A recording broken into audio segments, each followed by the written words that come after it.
ఉమ్మడి గుంటూరు జిల్లాలో వర్షాలు వరదల వల్ల జలవనరుల శాఖకు భారీగా నష్టం వాటిల్లింది. ఎక్కడికక్కడ కాలువలకు గండ్లు పడ్డాయి. బాగులు, చెరువులు, కట్టలు తెగిపోయాయి. వరద నీరు పంట పొలాన్ని ముంచెత్తింది. నీటి ప్రవాహ తీవ్రతకు వ్యవసాయ భూములు దారుణంగా దెబ్బతిన్నాయి. త్వరగా వాటిని పూడ్చుకోకపోతే దిగువ ప్రాంతాలకు సాగునీరు అందే పరిస్థితి లేదు. మళ్లీ వరదొస్తే పరిస్థితి ఏమిటి అని రైతుల ఆందోళనపై ఏబిఎన్ స్పాట్లైట్.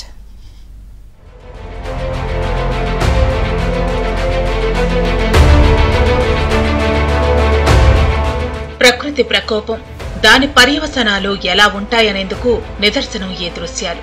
కృష్ణానది వరద ఉధృతి కారణంగా కాలువల్లో నీటి ప్రవాహం పెరిగి ఇలా కట్టలు కొట్టుకుపోయాయి.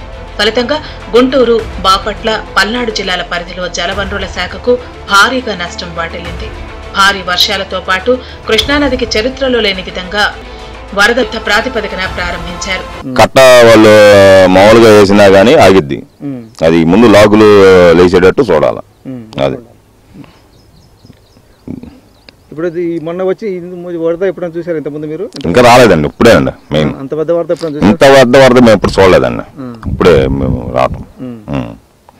ఈ మధ్యలో కట్టలు దిగడం అంటే మేము చూస్తాం. ఇయ్యాడు కాలువలు, డ్రైన్లలోకి వాగుల నీరు చేరి సామర్థ్యానికి మించి ప్రవహించడంతో ఎక్కడికక్కడ గండ్లు పడి వరద పొలాలపైకి వెళ్లింది. దీనివల్ల వేల ఎకరాల్లో పంటలు ముంపునకు గురయ్యాయి. కర్షకులకు కోలుకోలేని దెబ్బ తగిలింది. గండ్లు పడిన ప్రాంతాల్లో పంటలు పూర్తిగా నాశనమయ్యాయి. మరికొన్ని చోట్ల వరద కారణంగా పొలాల్లో గుంతలు పడ్డాయి. కొట్టుకుపోయిన కట్టలు పొలాల్లో మేటలు వేశాయి. ఇప్పుడు రైతులు ఈ పొలాన్ని బాగు చేసుకోవడం అంటే సాధ్యమయ్యే పని కాదు. ప్రభుత్వమే ఆ పని చేయాలని వారు కోరుతున్నారు. ఇట్లా మొన్న 37వ తారీఖు, ఆగస్టు 37వ తారీఖు కురిసిన వర్షానికి గుంటూరు ఛానల్ తెగి మా ఊరి దగ్గర పెద్ద గళ్ళు పడి ఆ వరద అంతా ఇలా పొలం మీద పడి ఇలా చూడండి, ఇలా గళ్ళు ఇలా పడిపోయి పొలం ఇలా దెబ్బతిందండి. ఇది 2-3 ఏళ్ళు కూడా కష్టం అవుద్ది ఇలా బాగు చేసుకోవాలంటే.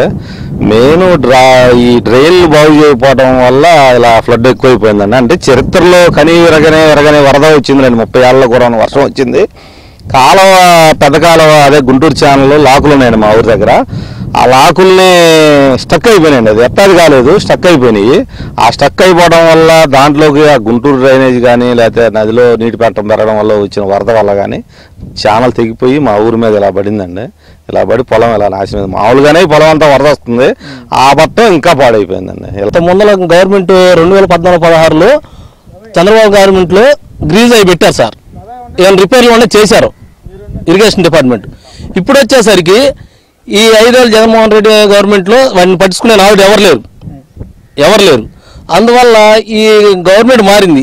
కానీ కొద్దిగా ఈ ఇరిగేషన్ డిపార్ట్మెంట్లు కూడా ఈ ముందస్తుగా కొద్ది చర్యలు తీసుకున్నట్టయితే ఈ కాలువలో అది 1972లో కట్టారండి. అది శిథిలావస్థ చేరిపోయింది.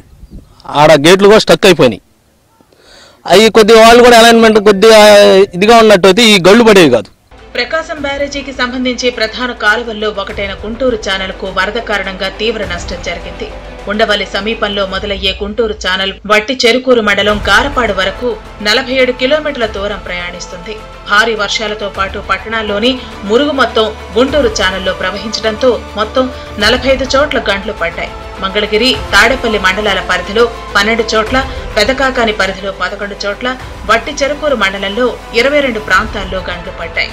ఇక్కడ గుంటూరు ఛానల్ మీద ఇక్కడ అనంతవరపాడు గ్రామం వద్ద ఉన్నటువంటి ఈ లాకులు, అవి లాకుల్లో అవి తుప్పు బట్టి గ్రీజు పెట్టక తుప్పు బట్టి పాడైపోయినందువలన అవి ఎత్తలేకపోయారు. దాని మూలకాన విపరీతమైన ఫ్లడ్ వచ్చింది. ఇక్కడ విపరీతమైన నేను 30 సంవత్సరాల నుంచి వ్యవసాయం చేస్తున్నాను. ఈ 30 సంవత్సరాల్లో ఎప్పుడు కూడా పడినంతటి గండీలు పడ్డాయి. ఈ ఫ్లడ్ ఎక్కువై విపరీతమైనటువంటి పొలంలో విపరీతమైన కోతలు పడి దాంట్లో పైర్లు కూడా వేసుకోలేకుండా ఉన్నాయి. 2000 ఎకరాల పంట భూములు గళ్ళు పడి నానా కోతలు పడి అది ఏమైందంటే పైనటువంటి మొత్తం ఇక్కడ చూశారు కదా, 1.5 గజం లోతున తెగిపోయినాయి. మరోవైపు చిన్న నీటిపారుదల శాఖ పరిధిలో గుంటూరు